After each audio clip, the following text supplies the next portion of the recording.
प्यारे विद्यार्थियों, सुप्रभात। आज हम रसायन विज्ञान के अंतर्गत अध्याय 2 बिलियन का जो प्रकरण 1 बिलियनों के प्रकार और उससे पहले उसके परिचय पर चर्चा करते हैं। सबसे पहले हम बिलियन के परिचय को देखेंगे कि बिलियन होता क्या है। तो बिलियन दो या दो से अधिक पदार्थों का समांगी मिश्रण होता है। एक एक शब्द का अगर आप उच्चारण और अर्थ समझेंगे तो आपकी समझ में आसानी से कोई भी टॉपिक आ जाएगा। विलियन का मतलब द्रव से नहीं है। विलियन ठोस भी होता है, द्रव भी होता है, गैस अवस्था में भी हो सकता है। तो विलियन में दो पदार्थ हो सकते हैं या दो से अधिक पदार्थ हो सकते हैं, लेकिन जितने भी पदार्थों को मिलाया गया है वो समान रूप से मिले होने चाहिए, जिसे हम कहते हैं समांगी मिश्रण। अब समांगी मिश्रण कैसे समझें? समान रूप से सभी मिले होते हैं, एक आप मोटे तौर पर जब देखते हैं, लेकिन जब आप एक वैज्ञानिक के रूप में, वैज्ञानिक वर्ग के विद्यार्थी होने के रूप में अपनी सोच से देखते हैं कि जब हम एक गिलास पानी में 4 चम्मच चीनी डालते हैं शरबत बनाने के लिए, तो हम लोग शरबत बनाते हैं और उसे पीना शुरू करते हैं। तो चीनी और पानी का घोल जो विलियन बना है वो अच्छी तरह से चीनी उसमें घुली या नहीं घुली है। जब हम पीते हैं तो कई बार हम जब पीते हैं शरबत को तो ऊपर तो हल्का मीठा होता है, और जैसे जैसे हम गिलास के तल का विलियन हमारी शरबत हमारे मुंह में आता रहता है तो धीरे धीरे उसकी मिठास बढ़ती जाती है, लास्ट में हमारे मुंह में चीनी आ जाती है। तो इसे हम विलियन नहीं कहेंगे, क्योंकि इसमें चीनी समान रूप से नहीं घुली है। नीचे चीनी ज़्यादा बच गई, ऊपर चीनी कम है। तो जब पानी में चीनी अर्थात एक पदार्थ दूसरे पदार्थ में अच्छी तरह से घुल जाए और विलियन के प्रत्येक भाग में पदार्थों का संगठन एक समान हो जाए, उसे कहते हैं समांगी मिश्रण। और जब दो या दो से अधिक पदार्थ आपस में समांगी मिश्रण बना देंगे तो उसे हम विलियन कह देंगे। उदाहरण है शरबत। अब हम चर्चा करेंगे विलियन के घटकों का। तो प्रिय विद्यार्थियों, विलियन में दो ही घटक होते हैं, एक होता है विलायक और दूसरा विलियन। चाहे हमने कई पदार्थ उसमें मिला दी, लेकिन घटक दो ही माने जाएंगे, पहला विलायक, दूसरा विलियन। विलायक कौन होता है? अधिक मात्रा में उपस्थित अवयव या अधिक मात्रा वाला अवयव, विलियन में जो अधिक मात्रा में है, जो अन्य पदार्थों को घोलता है। अधिक विलियन में अधिक मात्रा वाला अवयव, नेचर में नहीं, विलियन में।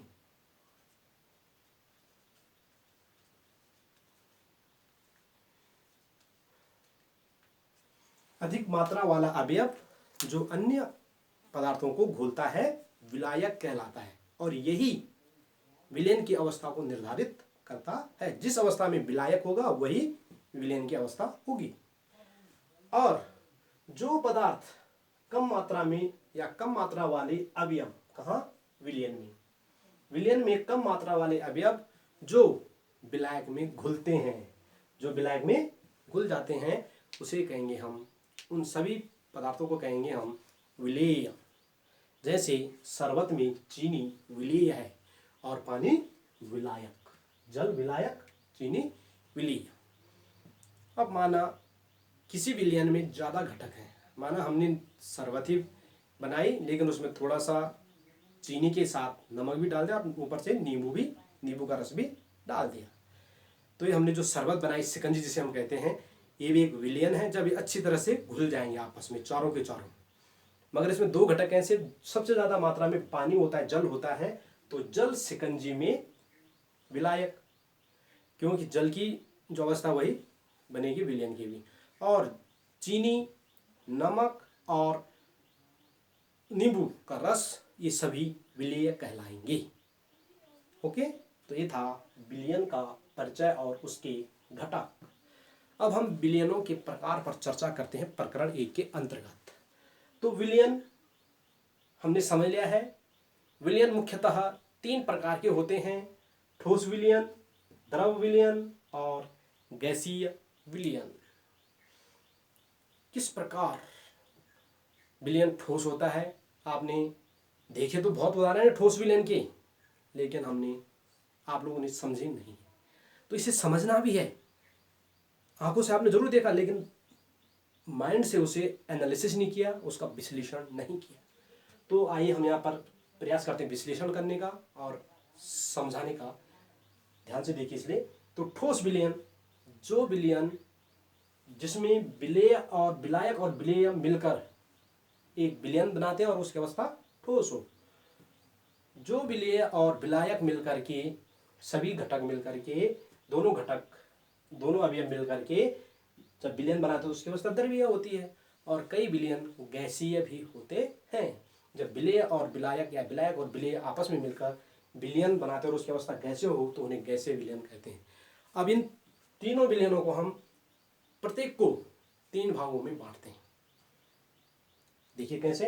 पहले ठोस को हम, ठोस जो विलयन है वो क्यों ठोस होता है, क्योंकि उसमें जो अधिक मात्रा वाला पदार्थ कौन होता है, विलायक ठोस होता है। और इस ठोस में हम तीन हमारी कंडीशंस हैं, ठोस भी मिला सकते हैं विलेय के रूप में, द्रव भी मिला सकते हैं विलेय के रूप में, और गैस भी मिला सकते हैं। इसलिए ठोस विलयन तीन प्रकार के होते हैं। कैसे, ठोस में विलयन, ठोस का द्रव में विलयन, ठोस का गैस में विलयन। जब ठोस में हम अलग अलग अवस्थाएं वाले विलय मिलाएंगे तो वो तीन प्रकार के हो जाते हैं। सब टाइप है इसका, ठोस विलयन का सब टाइप है तीन। ठोस में विलयन, पीतल हमारे घरों में पाया जाता है। पीतल में कॉपर और जिंक यानी तांबा और जस्ता दोनों को मिलाकर पिघलाया जाता है, लेकिन एक निश्चित अनुपात में, 3:1 में। तो उसके बाद जो अच्छी तरह से मिल जाते हैं उसे हिलाते डुलाते भी हैं और उनको हीट को हटा देते हैं या उन्हें ठंडा करने के लिए रख देते हैं। जो पदार्थ बनेगा उसे पीतल कहते हैं, हमारे घरों में पाया जाता है। विशेषकर प्रात इस धातु की बनी होती है। तो देखिएगा पीले रंग का ये होता है। दूसरा जो विलयन है ठोस का द्रव में, ठोस विलायक है, ज्यादा मात्रा में ठोस है और कम मात्रा में विलेय है जो द्रव है। तो सोडियम अमलगम इसका बहुत अच्छा उदाहरण है। सोडियम में हम मरकरी, जिसे हम पारद भी कहते हैं, पारा थोड़ा सा मिला देंगे, पारा द्रव अवस्था में है, धातु दोनों, लेकिन सोडियम और अमलगम की अवस्था है ठोस और द्रव है और इसे सोडियम अमलगम कहते हैं। ठोस में द्रव। अब ठोस में गैस, थोड़ा सा आपको लगेगा कि ठोस में गैस कैसे घुलेगी, लेकिन प्रिय विद्यार्थियों, जब हम पैलेडियम में H2 या पैलेडियम और H2 का विलयन, ठोस का गैस में विलयन होता है। कैसे, पैलेडियम धातु को हम पिघलाते हैं बहुत ज़्यादा हीटिंग पे और उसमें हाइड्रोजन गैस बुदबुद कर देते हैं, यानी प्रवाहित कर देते हैं। अधिकतर हाइड्रोजन तो निकल जाते हैं, लेकिन कुछ हाइड्रोजन कणों के बीच घिर जाती है पैलेडियम के, और जब इसे हम ठंडा करने के लिए रख देते हैं तो बहुत न्यून मात्रा में हाइड्रोजन गैस पैलेडियम में उपस्थित रहती है और इसे कहते हैं PdH2 विलयन, यानी पैलेडियम में हाइड्रोजन का विलयन। और ये हाइड्रोजन गैस पैलेडियम धातु को के गुणों में वृद्धि करती है, जैसे तनाव युक्त कर देते उसे, यानी वो वजन ज़्यादा ढेल सकती है और सभी गुणों में इसके सार्थक सुधार करती है, सार्थक परिवर्तन करती है, सुधार करती है। तो ये थे तीन विलयन और जो हमने एक वर्ग में ठोस में बांट दिए। दूसरे में हम चर्चा करेंगे द्रवीय विलयन। द्रवीय विलयन में विलायक द्रव होता है, यानी अधिक मात्रा वाला घटक द्रव होता है, जैसे इसमें ठोस था इसमें द्रव होता है। और पुनः वही इस द्रवीय विलयन को हम तीन भागों में बांट देंगे, द्रव का ठोस में, द्रव का द्रव में और द्रव का गैस में विलयन। आपने द्रव में ठोस के विलयन अक्सर देखे हैं, जैसे शरबत का हमने भी उदाहरण लिया, या ग्लूकोज का जल में विलयन। जल में, अब हम जल को पहले रखेंगे, जल में ग्लूकोज हम मिलाते हैं अक्सर, जब धावक दौड़ते हैं तो उनको इंस्टेंट एनर्जी तुरंत एनर्जी पहुंचाने के लिए ग्लूकोज वैसे भी खा सकते हैं, लेकिन हम लोग अक्सर क्या करते हैं, ग्लूकोज का पानी पीते हैं। जल में ग्लूकोज का विलयन या जल में ग्लूकोज भी हम कह सकते हैं। बहुत अच्छा उदाहरण है। दूसरा, द्रव में द्रव का विलयन। बनेगा द्रव, विलयन इसमें भी, जब द्रव में ठोस डालेंगे तो द्रव भी बनेगा। शरबत भी इसका उदाहरण है, ग्लूकोज का जल में विलयन है। दूसरा, द्रव में द्रव, अधिकतर लोग मिक्सिंग करते हैं द्रवों का, जैसे जल में एथेनॉल, जिसे हम एल्कोहल भी कहते हैं। तो जल में एथेनॉल का मिश्रण, समांगी मिश्रण क्या कहलाता है, द्रव द्रव विलयन, और उसकी अवस्था द्रवीय ही होती है। अब द्रव में गैस, चलो ठोस में गैस को हमने घोल दिया, अब द्रव में गैस को कैसे घोलेंगे।